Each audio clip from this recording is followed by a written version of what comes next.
So, I guess we'll start with our regular street opening permits. Yes. So, regular street opening, anyone that's, to open a street in the city, you need to be a licensed contractor. Up front, so to be a licensed contractor, one requires a bond and insurance. So, I don't know if you guys have this, but I'll just pass it out, so. Thanks. So this is one of the requirements to be placed on the approved contractors list. It's a $5,000 bonds. I did some quick looking at surrounding towns and they're all kind of similar. It's called a street opening bond. They're usually have, so this is Newton's. Sewer, they need $5,000 a drain, you need $5,000 a trench permit. Street opening is $5,000. So, you know, we're in line with what they do in other towns. I think I saw one that was, Framingham was very different, but it was like $10,000. So that the bond is a requirement for anyone opening this street. The costs of the permits, it's also in that packet. You could charge more, seeing that we're doing more. $1,725 because you know it's a larger. It's probably still not $5,000, but depending on the size of it, maybe it would need to be more. Main Street, I think it was a couple years ago where I think it was EverSource was replacing an oil-filled main. They did curb to curb. It was an extensive one. We did it, you know, on that one they did a good job afterwards. But the EverSources and National Grids typically not going anywhere.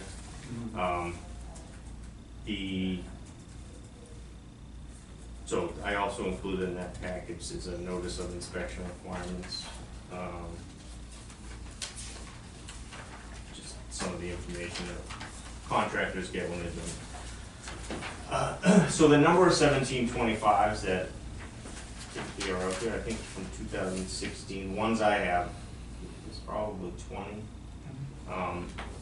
That amount of work coming to us wouldn't in itself be a big deal, because it's a permit.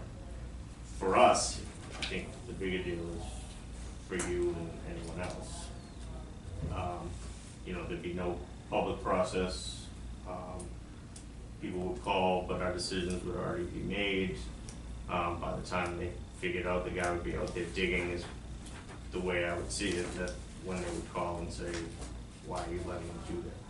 I think the ordinance would have to be changed anyway based on how it's set up now, but we could put the regulations that we wanted, you know, flowable fill, curb to curb, with the discretion of if it's a 4-lane road that we may only have to go halfway, or something like that. Infrared seams, you know, we need to update that just so we make sure everyone has to adhere to that. But the amount of volume that we would get wouldn't affect us. It's whether or not, you know, like I said, the public process would be up to, which is fine with me. But Whether or not it's fine with. and the public process that happens is only on streets within the moratorium. Correct. So the rest of them is just, they go to you and they get dug up, and they get dug, you know, whether it's in the moratorium is all is what we're talking about. Is there, let's say they're not in the moratorium, should there be a public process, or should there be abutters notified? On any, in the moratorium or, and out of them, is there any, right, currently now, no abutters are notified or anything? Who's gonna get Sure, anything done? yeah, right, sure. So you know, we've worked on, I know with the engineering department, we're coming up with more typical detailed standards for trenches and curbing and stuff like that. The other thing is typical standards for when people do homes and what's required in front of the houses. It's kind of separate from what we're talking about now, but, you know, we get, that's our biggest battle with some contractors. The trenches, so we have regulations that we've come up with, but aren't really, they still need some work after, there's nothing posted, there's no, I don't know what my right is or how far I can take things. So we have something and we kind of need to change it a little just because I don't think some of it's necessary after the original thought of what we did a few years ago coming up with them. But the typical details, which would say a trench is what you gotta do. Engineering has been working on those with us to see what we want and for a whole slew of things, you know, manholes and different things like that. I do have, so Watertown with their moratorium, and this is something I think we're gonna start posting on the website, kind of in this format. So they have a 5-year moratorium. They, at the top, if you read through that at some point, it's quick, but I think it's at the discretion of whether it's the superintendent of the person who's in charge of streets. You know, and it says permanent, same thing, infrared, microwave, curb to curb, or other extensive restoration. It doesn't say flowable fill, but I think Newton requires flowable fill. You know, Weymouth used to require flowable fill.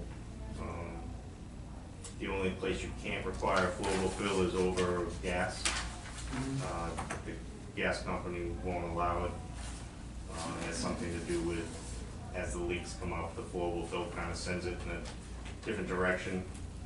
I don't know how that really matters, seeing there's 12 holes on Bacon Street all because they would chase the same leak that they couldn't find. So, but that's what they say, and they won't allow it.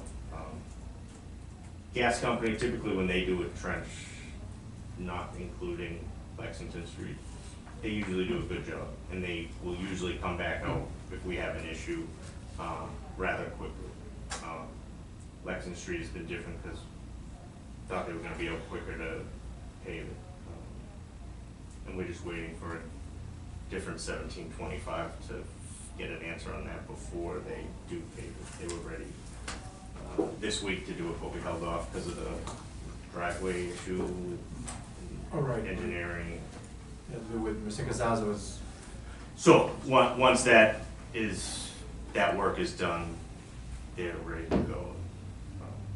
I guess my question is just to kind of summarize the question is,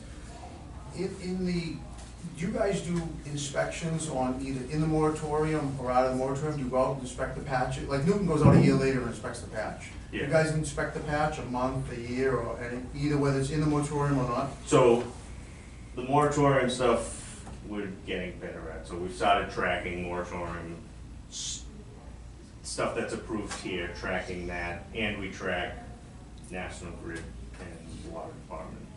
Stuff that isn't, they didn't get a 1725, but so we've started checking those as we know projects complete.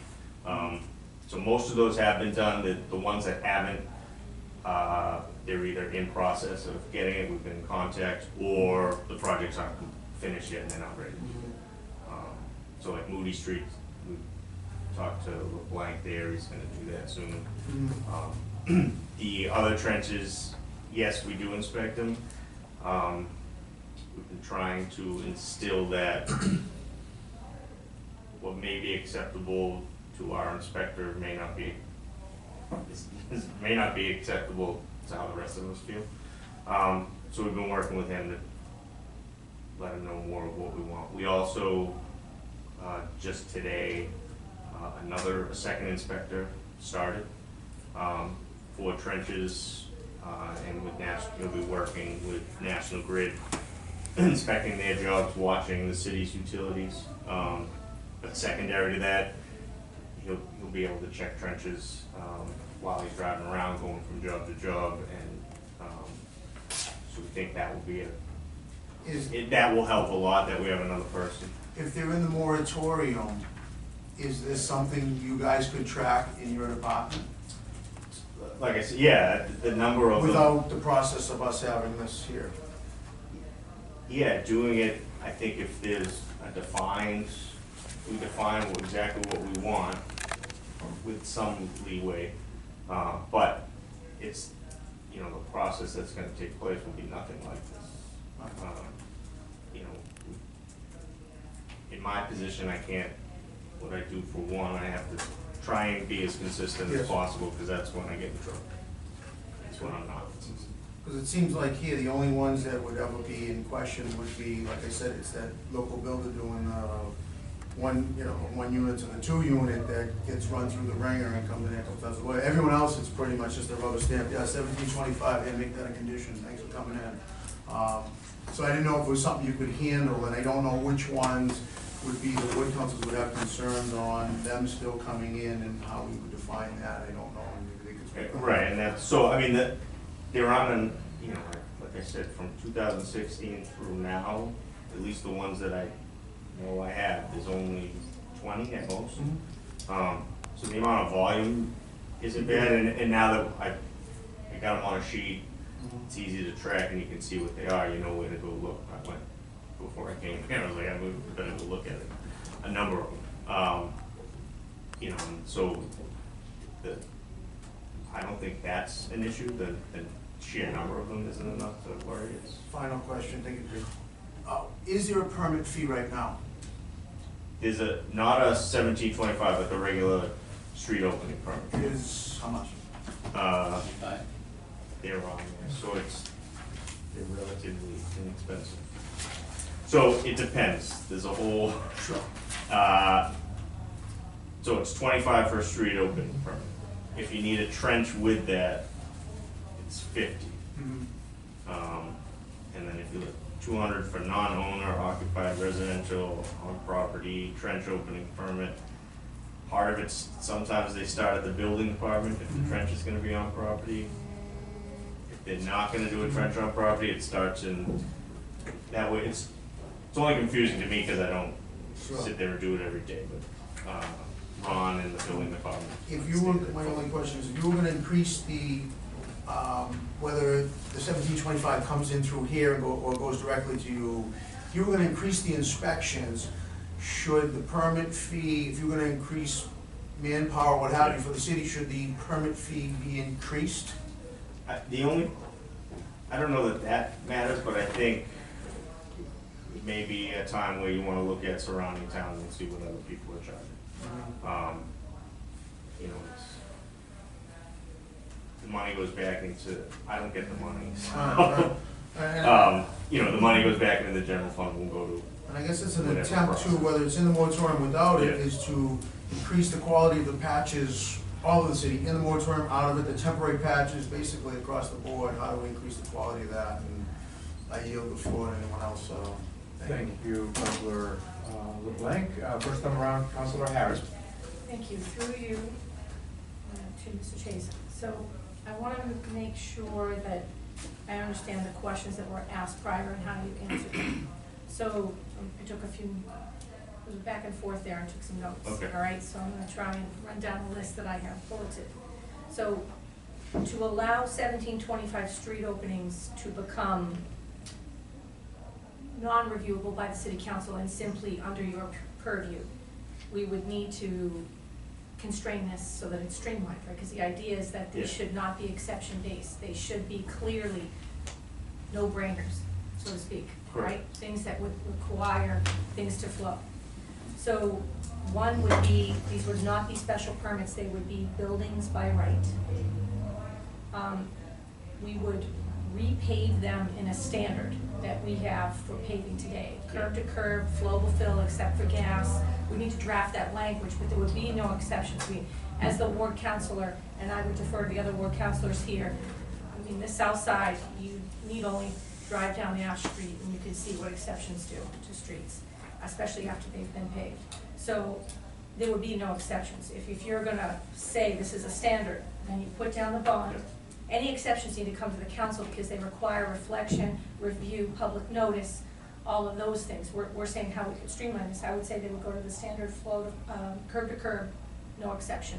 You would simply hand them the paper that gives them the requirements, similar to other municipalities that are near to us, and that would occur. The couple of things that I didn't hear, and I just want to clarify, kind of your thoughts on this, and perhaps the petitioner's thoughts on this and other members of this committee. In the case of communication, when you streamline things, and we do this in healthcare all the time, streamline, you have these unintended consequences. So in terms of communication, what is the proposal or the idea, either for yourself or I'll let others respond? If we're going to standardize this, then what would be the public notice that happens with other municipalities? What is the method of communication to the public notice that the street's going to be open, and what is the lead time on that communication? Have you looked into that? So, no, I mean, my idea. But you would be in favor of some standard lead time, saying the streets can be opened by this, but we would need to figure out a standard way to communicate. To let the residents know? Yes, who live on that street. There needs to be a public communication like there is on all of our other. If that's, no, I mean, my idea would be, no, that's gone. I'm glad we're talking about it. I'm glad we're talking about it. That would be, it would just, if that's gonna be, it would just make, I don't know that anything would ever get done at that point. Well, I guess where I'm coming from on this, let's make sure It's- we're aligned, is I'm not So saying the only that- way to I truly reach everyone, you'd have to come up with, or let's say everyone, whether it's on that street, depending on how large the street is, and you'd have to send letters. I would be in favor of the normal mechanisms, like it gets posted on the way that the city communicates other things, social media, city websites. These are the 1725 street openings. But You would simply publish those as a because we can't streamline. We could simply streamline, but without communicating to the residents or some mechanism, because then ward councilors and other people can just use the link to that to say, hey, these are the street openings happening this month. Did you know? Like a way to. For all street openings, or The ones that you would handle, the for others. 1725? Yeah, the others, there's a mechanism for communication, and again, I defer to the other. I'm in favor of this as long as all the details are hammered out, because if it's gonna run on rails, it's gotta run right. And to me, communication is key, because let's say these things become streamlined. Someone buys 3 properties on Ash Street or on Myrtle Street in my ward, for instance, and they're gonna knock them out subsequently. You could have street openings happening from the same builder or different builders on the same street if they're building to right. So you'd wanna have a way to communicate, hey, there's gonna be a street opening on this street. That's my only point is. So typically, we do not notify on any street openings. My thoughts here, and maybe I'm an outlier, I would just, the feedback that I get in general about, hey, I didn't know that was going on.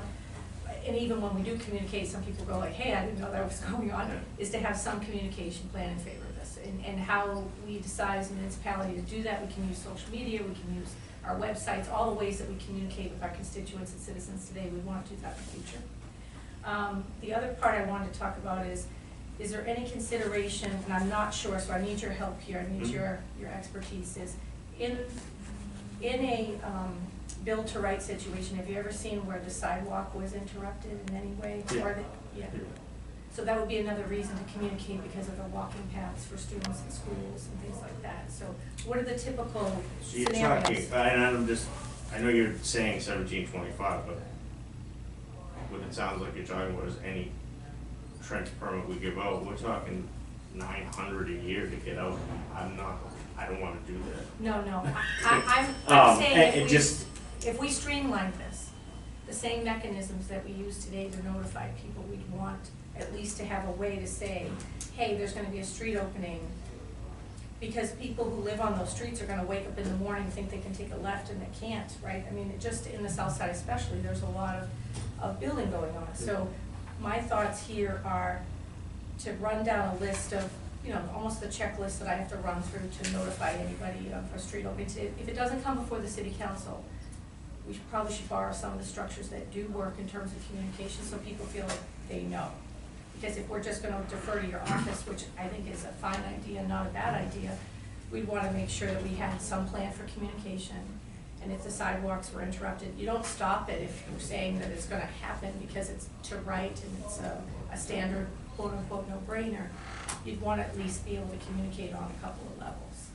So, I mean, would your office, with the number of openings that we've just discussed, would your office have a problem using the website or using some way to just do that basic communication? The only, like when we go through social media and people respond to that, we don't see it.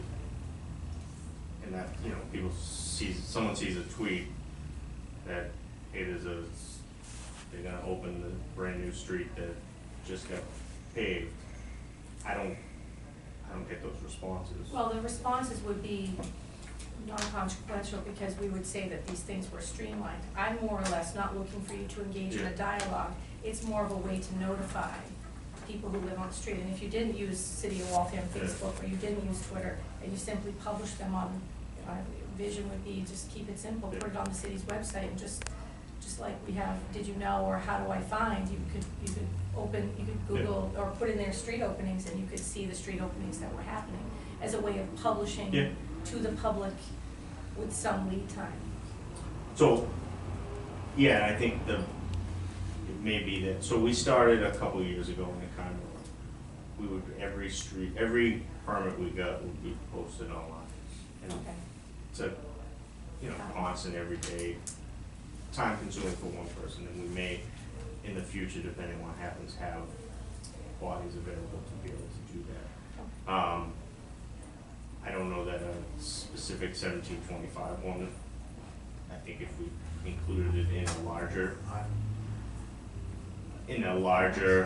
of, you know, these are the street openings that are going on, or that have been issued. You know, some of our, it's, when people pick them up, the gas company, their permits are open for 2 months, they pay for 2 months for those to be open. We don't know when they start, except for that morning we get emails of this is where the crews could be going. Yeah. So that's information will be out there, and someone could at least go and look and say, oh, it's National Grid or whatever. Because I would so want it's this to not work with unlike the other business that you guys run.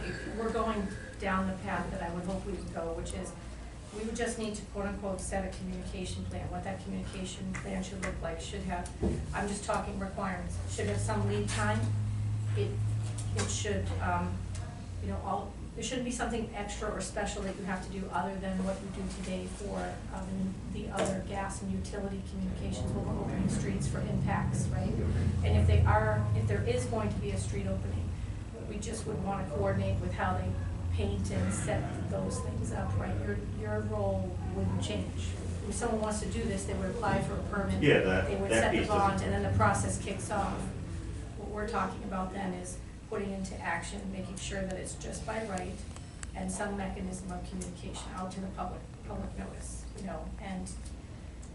Public notice, but not public question. Posting. Right, public question, and I appreciated your qualification of that, because I agree with you, you're not engaging in a dialogue. If this were to happen, these would be the direct ones that actually come through here and transition through here quickly. If this is gonna help streamline how these things are handled in the city and reduce bottlenecks, then we just need to make sure that communication is there.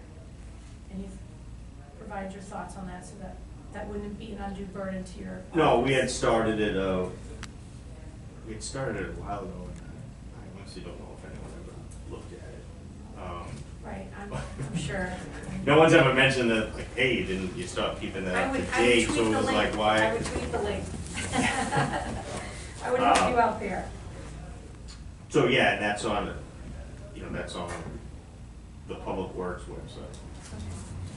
And then, this is a conversation of costs, and I'm just questioning. So we've talked about, it would be by right, it would be a standard curb to curb, we could create the definition, Yeah. so you wouldn't have to deal with exceptions, you're simply handing them the sheet, they're handing you the requirements, everything checks out, you can go ahead and you notify, otherwise, something would need to come before an exception body like the council. I wanted to ask you about the bond currently, because if we were to streamline this and set a number, we'd want the number to fit the cost.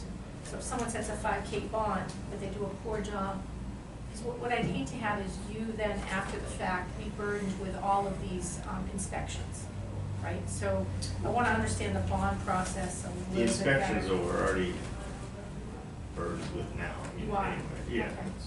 So this would be the same no It's not- matter what?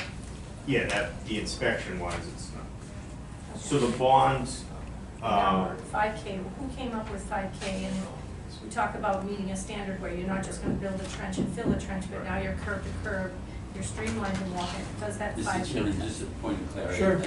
And I want to be sure, but the bonds that they do now are for the overall contractor. It's for the life of the contractor to do work here. It's not, so, but it applies to each Specific. of their, yeah, so it's, a typical trench should not cost more than $5,000, I think is the idea. You know, and I think Newton has the same amount. Mhm. You know, we'd have to look around and see what other people, it's never been, you know, the one time we pulled someone's bonds, they hired a contractor, they came out, they fixed it. There was never any talk about, you know, what it cost or what, but Okay, so I'm asking to process now. Someone leaves a 5K bond with you, they do the work. The future is, it would be a standard, it would not be an exception, it would be streamlined for Yeah. your office for these ones that really are by right and shouldn't require a review. You would do the inspection and then that deposit is returned back to the contractor? so there is we have, it's not a bond where it's issued, so we don't have to, they're there for the year. Okay. Typically, we need it for that year. Every year they renew it. So at the end of the year, they don't get it back, it just ends. If they want to dig again in the city, they give us the updated bond. So we don't have to give anything back after individual jobs are done. They apply to be on the list for 1 year, and then as things run out, so it's not like January 1st, we go crazy having to notify people. As they come in to get another trench permit, we say, oh, your bond's not up to date, your insurance is not up to date, you need to send us that information before we can do so. Okay, and then again, this is a process question today, how it functions and potentially how, this is just for transparency, so that if this thing were to become streamlined for the record, it's understood what the current process is, so just clarifying Yeah. that. So, let's say someone does open the street, they repave it, you inspect it, and there's an issue. What is the process to get that contractor back out there to rectify that issue, and what are your escalations if you don't mind? So we have a form letter for our first notification. Okay, So the first notification only goes to the contractor. It says, your trench is not up to our standards, we need you to repave, please contact us to schedule the repair within, typically we say 60 days. It obviously depends on what time of year we get involved with it. You know, if it's December, we may wait till, we get to the early spring to send it out, or we may say, yeah, we don't want you to do it now, we're gonna do it in the spring. The second letter, or it says, if you don't comply with this, we will contact your bonding company, and you may lose your license with the city. So the second letter would be, you would copy the bonding company on it, notify them again, you have 30 days, please contact us. And then after that, we would just go directly to the bonding company. Say, we haven't heard anything. In between, we have tried, you try calling the person, and it's not just the letters, but it's, hey, what's going on, you gotta fix this. Point of information, if you pull their bond, they can no longer pave in the city. That's what they're risking, correct? Well, and they're, That's a question. can they be bonded by their bonding company is the other. So we've never gotten that far except for the one, and I think that company went out of business. There was no one that called us back, there was no one that could get back to us, but. I wanted him to clarify. so back to, I have the floor. Back to this, then, it sounds like today you have three notifications, again, for the record, to understand how it works today. Yeah. And if it were to move to a streamlined version for these that would go directly through you, I wanna understand what I want. I'm sorry, can I were you saying the third notification is to the bonding company directly? Yeah, Okay.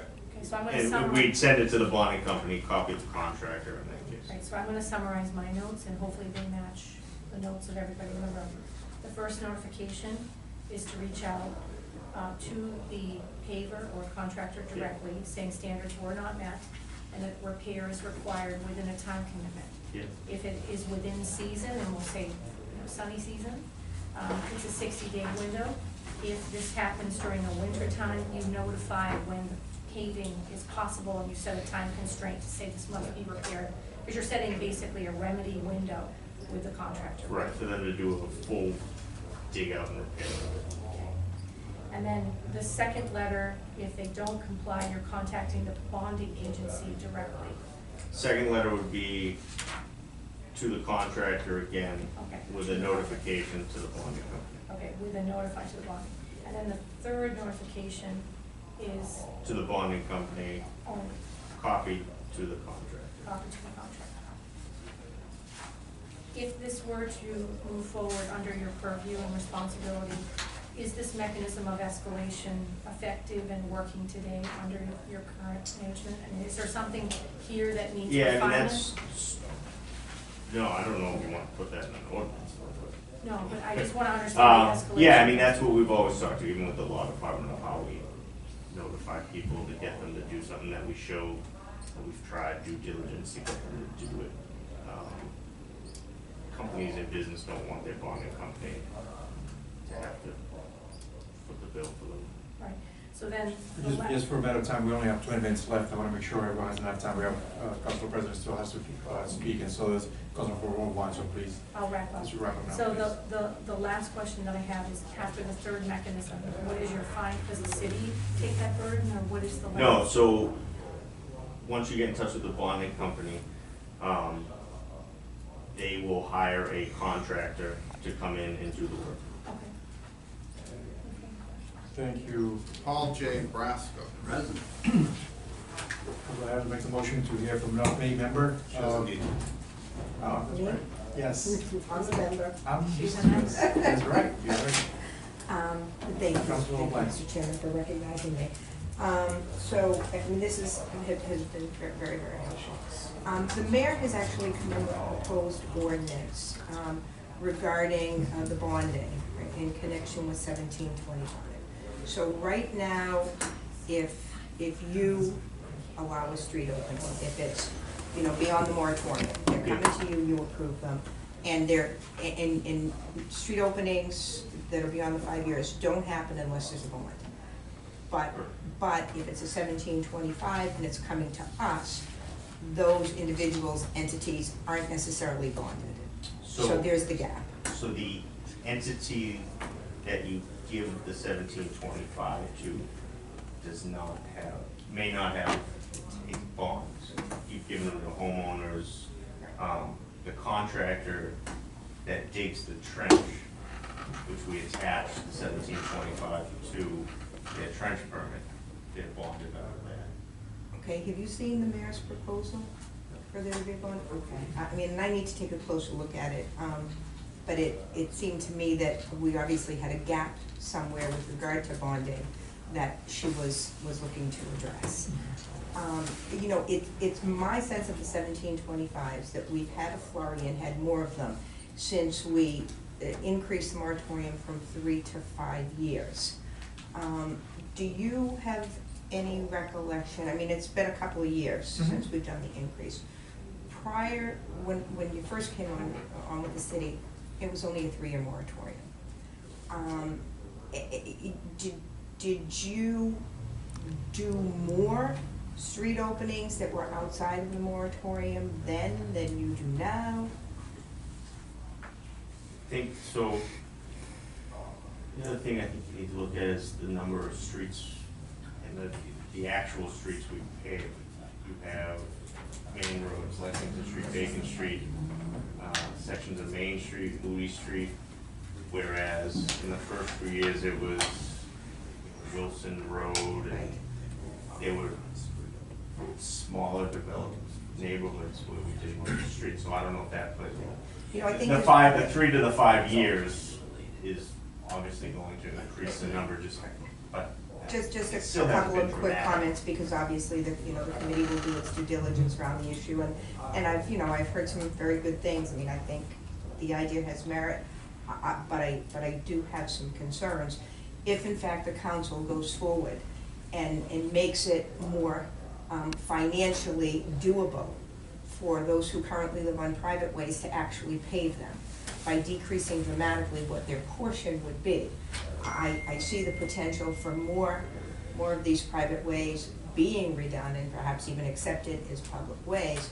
But then I see if a year later, somebody comes to you and all of a sudden wants to open that street, I can see some neighbors who have waited a very long time for their street to be repaved, getting pretty upset.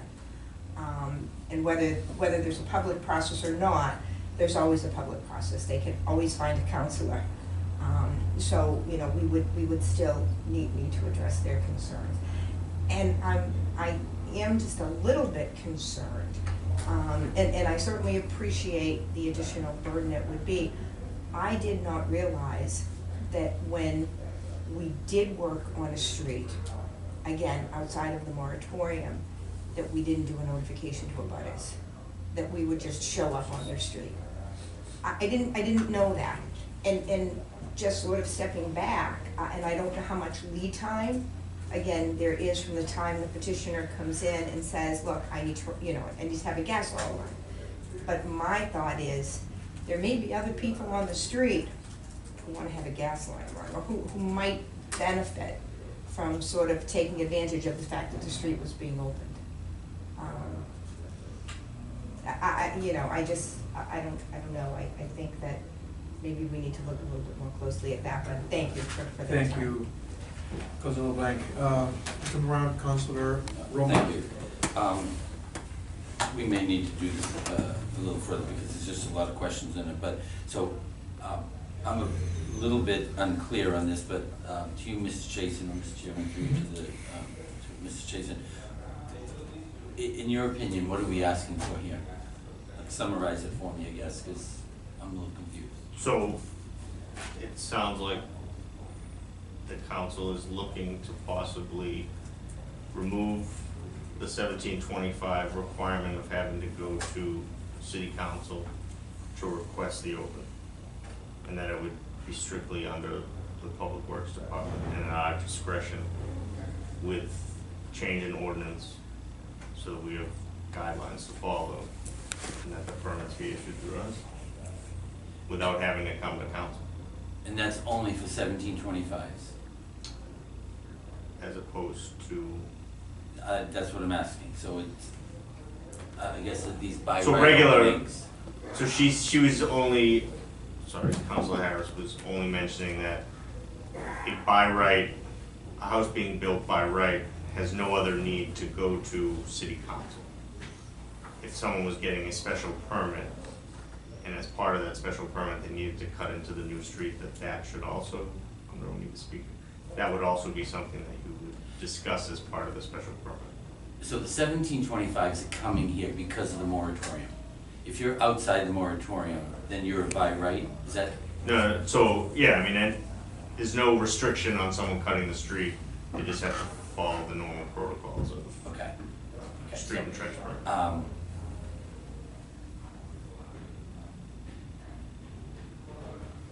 Okay, so I think in my mind, the moratorium is good, I think. I think there's a lot of feeling that it just comes here and we rubber stamp it and it goes, but from my perspective on that, the only reason we're doing that is because the city is not doing what they need to do. From everyone that I have approved, I can go back and say, the building department didn't tell this person, or CPW didn't, communicate what they were doing, kind of stuff. That's why I can't speak for everyone else, but in my case, I've been approving those. I hope, and it is my hope, that over time, that's gonna get better, and the moratorium is going to be well advertised, and people are gonna know about it, and it's gonna serve the purposes it does. So, I'm certainly willing, or I would support upholding that. I think it's a good thing. In terms of this here, what I think the resolution stated was posting a bond, and now what the mayor is suggesting in her communication of May 14th, is now we have bonds for the particular trench? We've always had bonds for a particular trip. So what is this, what do we mean here by we could offer alternatives such as posting a bond, and where she says, therefore I request the city council amend? Council, To require a bond. I haven't seen that, so I don't. You have not seen this? We're definitely talking about something completely different, but that's actually going toward as a. I would suggest you contact the mayor. I cannot believe she would do this without having you see it. She mentioned it to me, I haven't saw it. I Okay, haven't so seen it. you should see this, you should see this. So, maybe through you, Mr. Chairman, to the maker of the resolution, Council, what does that mean, we could offer alternatives such as posting a bond if we already post a bond? Well, they post a bond in Newton, and I don't know if we have the standards, you have an idea of the standards, but what, more like a permit where, you post a bond, these people are bonded in our city. But if you post a bond, more like a permit, where you post it, and they come out in Newton, and I'd have to look into it a little further to get actual condition. They come out a year later, and they inspect the patch, and if it has sagged, you need to then rip it out and do it over. And it could be the same bond, I'd have to verify it's the same bond or different bond, and one of the things I was talking about was the permit fee, if it, because they actually come out and they re-inspect them after a year. And for clarification, the 1725 or moratorium, I'm not looking to get rid of that, but have them deal with it. Yes, understood, okay. So, Mr. Chason, are you in fact going out after a year and inspecting every trench? So you've got a bond now from these people? Most of them, yes. Okay, what determines whether you do that or not? Time, I guess. Okay, it's so if more you don't of- have time to inspect, a 2-minute inspection, you're gonna have time So to maintain this? There's 800, Exactly, so you're gonna have, you're So- gonna have time to maintain somebody coming in, looking at what they're doing, providing this, listening to them, you say no, they say yes, negotiation? there should be no negotiation, and they don't come in, we don't have a meeting, they come in, they supply me with a permit, we review it. And when they say I didn't know because nobody told me, or the city didn't tell me when I went in to buy my house, which has been a lot of the cases, and nobody mentioned anything about this, what are you gonna say? Go see the council? No, the idea would be that they would be approved. Someone bought a new house and is doing work or tearing it down, in my eyes, I would approve that. Well, then what is the point of the moratorium? Well, they would have to follow, the point of the moratorium is that there's a higher standard for what they need to, how they need to pave it. They need flowable fill, those aren't required in our regular trenches. They need to pave curb to curb, that's not required as a regular trench. So should we be looking at making those standards, whether it's moratorium related or not? Shouldn't every trench be infrared, flowable fill, curb to curb? If that's what the city wants to do, yeah, we can do that. Isn't that what you would wanna do? It's cost the contractors a lot more money, maybe it would, but we can do, Would you admit that this current process, and I apologize about the timing, but it sounds all rosy here. Oh, we send letters, we do this. How do you attribute for all the lousy trenches then? so many of them, some of them are city trenches that we don't get back to because there's new trenches that we do. Other ones are over a year old, and after a year old, we lose, it's always been understood that we lose our power of what we're gonna have them repair. So rather than making contractors pay, and again, I don't understand what she's saying, require a bond for 1725. Are there 1725, So there's no she's, bond? a street opening bond is a standard bond that they have that keeps, again, I haven't looked at it, she may be requiring that a person has a specific bond for a specific job, that once it's done, they get that back. And we Yeah. say, your bond is I would, that's what I would Councillor support. Romard, I just wanna make sure you don't Mr. Chaser has not seen the Okay. document, so if you keep reference to that, I don't want him to speak on Okay. something that he So, hasn't, speculate on something that perhaps Yeah, is not so ready in I front would of us right now. support that, that makes sense to me, that they continue to, just to work in the city, they should be bonded. 5,000 actually is a little cheap, but for each trench and dig, the hole, in my mind, that should be a bond as well. But again, that's an administrative nightmare, and if you can't keep up with a 2-second inspection, how in God's name is your department gonna handle all of this paperwork? So I just want you to think about that, I don't need an answer right now. And the last point I will just make is, rather than all this bond work, or as we continue to look at that, we should require those requirements, the flowable fill and all that, for every trench, city trenches. That should what the ordinance should say.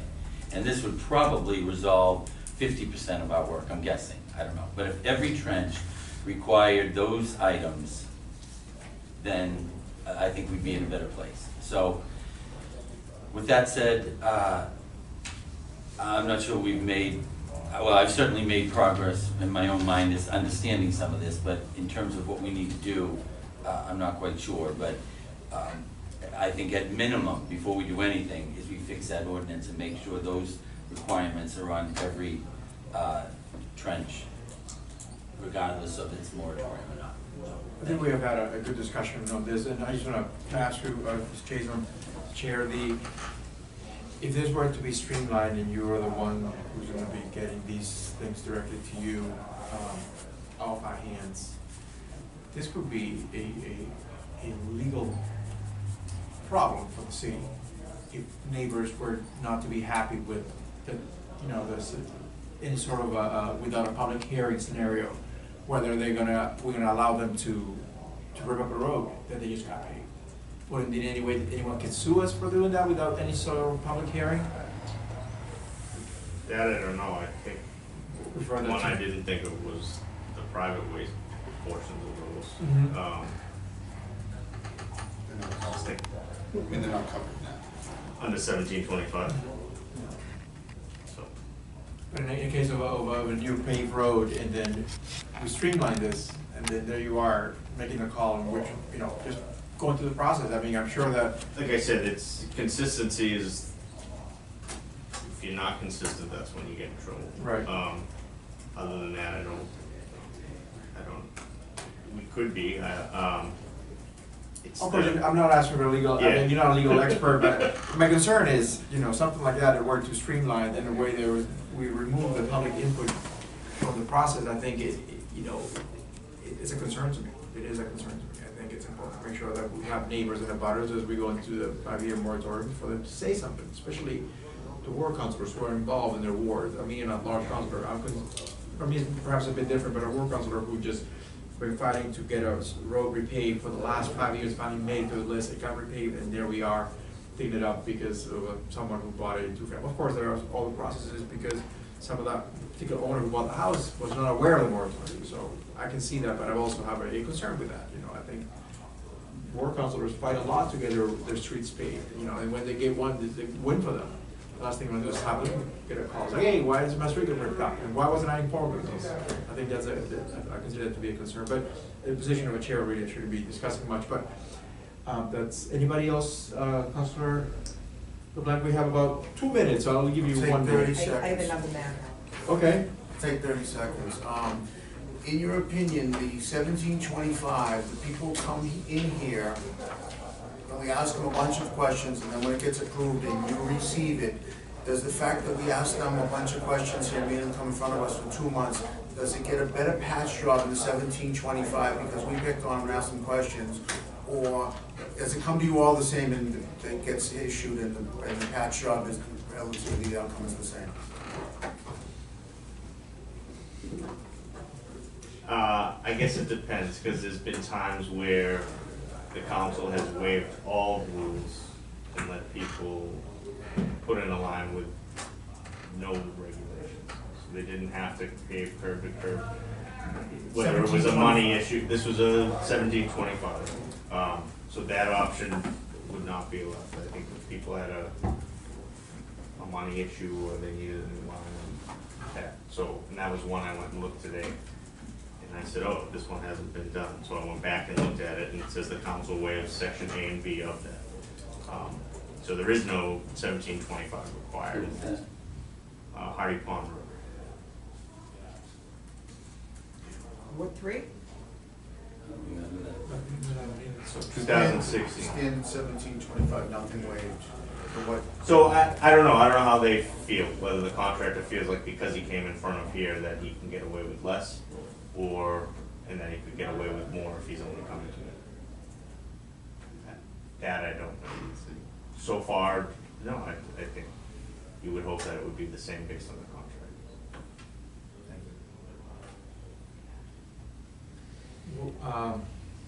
Can I ask one thing? Yes. I'll ask Yes.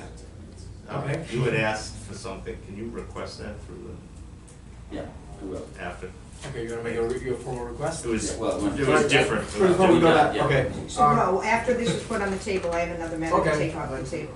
Put the motion of the paving Oh. resolution back on the table. Great. On the motion, all in favor say aye. Aye. Opposed say no. The ayes have it. Councillor LeBlanc. I move to take the matter of converting private ways to public ways off the table. All right, the motion, all in favor say aye. Aye. Opposed say no. Councillor LeBlanc. So the clerk provided the committee with a listing of 70-plus streets that are currently both a combination of private and public. You know, I'm advocating for doing something, even if it's only taking baby steps to move this issue forward. I had a conversation with the clerk earlier today to try to get a handle on what exactly is the clerk's office going to do this summer, because that's where it was left. That street listing, some work is gonna be done around that this summer to get it to a certain point, so that then we could go back to the mayor and see if we could get a certified title examiner to deal with the streets in ways that, you know, we didn't have clarity around. But it seems that the ways are currently both a combination of private and public, it's a good place to start.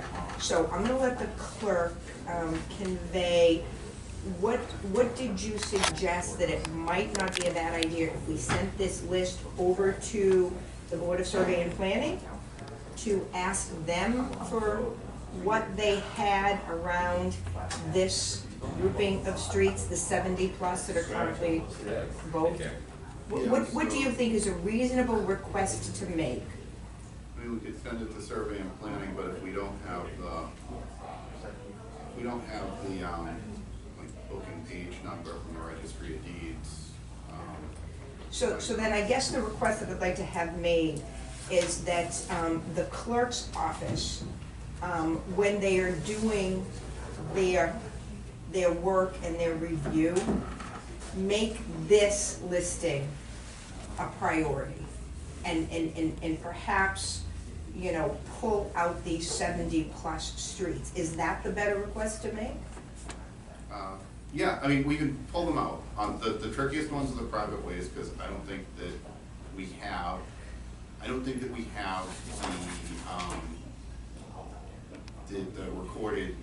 the recordings from the registry of deeds that I'm aware of. So should we just send this listing over to the law department? I mean, what might be makes, the- what makes the most sense? So the only people in the city that do that research is the law department. So if you're asking what city department could see if these deeds were recorded at the registry of deeds, it's most likely the law department, because they're the only city department that does deed research right now. Okay. Would they be able to look at existing local records or records online and do some down and dirty work So- around the listing? Well, I guess the issue I've had on the past, the two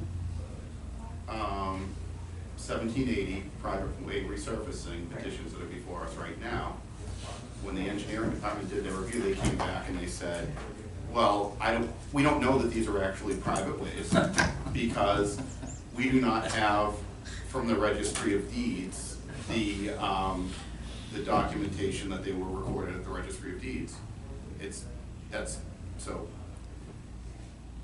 if that's what the engineering department's gonna say, then. Perhaps explain to the committee and explain to me again, because this is just very convoluted. This committee at one point indicated that they wanted to move forward, bring in a contractor, move this thing along. We heard back from the mayor that we needed a certified title examiner. We then said, okay, give us a name. The clerk's office, this is one of the clerk's responsibilities to have this up-to-date street listing. You need to pay for it, you need to do it. But then it came back and somehow ended up back in your lap again. Yeah, so the documents that I would have readily available would mainly be the public ways, because you'd have an order of the city council, town meeting minutes for older ones, a layout from the county commissioners. So all of those, I would most likely be able to say, this is clearly a public way, here are the city records that I have at my disposal that would tell me this. On the private ways, what I've come to find out since taking this job is, a private way is not a private way unless the decision from the Board of Survey and Planning was taken to the Registry of Deeds and recorded. If that didn't happen, it's actually not a private way, it's a driveway or some other way. So would the Board of Survey and Planning be able to provide any basic information? If you sent them this listing of 70 Press Street, would they be able to give you a decision number and a date? Would they be able to give you any basic information that would then help move this forward? Yeah, yes, they Okay, probably would. so then I guess the request that I'm looking for somebody to make is that the clerk forward this listing to the Board of Survey and Planning, requested any pertinent information related to these streets and ways that might be helpful in getting it to the next step. And I'll work with them on the language, Sure. but if somebody makes that request. And that's these streets, you mean these? Exactly. These, so You wanna make I that would request? absolutely make that motion. Okay, on the motion, all in favor say aye. Aye. Opposed say no. You guys have it, thank you. Thank you. Thank you. Lay it back on the table. Yeah, on the motion, put it back on the table, all in favor say aye. Oh, I'm sorry, on the motion, I'm sorry. Go ahead. I'd like to take that back off the table. Yeah, I don't think it went anywhere, but go ahead. Just a couple of comments, and then not to slow this process down. Just know we already passed this, and please make sure we make it quick. My apologies. Try my best. It was, yeah, we had, one of the conversations I had with the council president is, you know, in baby steps to try to get some going. Are there some, you know, if we would get down, and this number might be too narrow for some people, I don't know, to say 3 streets to try to convert them, just to see how it all goes in this process. If we had the public ways that are abutted private ways, and you got the ones, there might be 24 of them that were paved within the last 10 years. Kick, you know, if we want to get the list down, kick those out for now, get them to a list, because then, and anyone can comment on this real quick, are we going to do a 100% vote on that? You know, you go through the street and they 100% vote for them to convert it over to a public way and start with those, if we got the list down to 3? Why do the title search and all this stuff on ones that were paved within the last 5 years or 10 years? So I will tell you, in speaking with constituents, what most people agree on, that it makes no sense to have a street that's both currently a combination. In trying to figure this process out and moving forward, this would seem to be the cleanest group of low-hanging fruit. And I don't disagree, you know, but Because until we do 2 to 3 streets and go through and get all the hiccups, because we're gonna find out some of the private ways don't meet the city regulations, they're not wide enough, that people are parking on one side where there's gonna have to be curbs and sidewalks. We're gonna hit some speed bumps with this. And until we get a few done, we're not gonna really get a flair for what the issues are going forward. And that's just my comment. I'm not trying to slow it down, but get into a couple, you know, baby steps where we can do 2 to 3 and find out what the kickbacks are. so this does require a special act. So, I mean, you kind of want to have at least some of the big, anyway. Thank you very much. I'd like to lay that matter back on the table. All right, on the motion, all in favor say aye. Aye. Opposed say no. What is the wish of the committee? Move adjourned. All right, motion, all in favor say aye. Aye. Aye, we are adjourned, thank you. I already have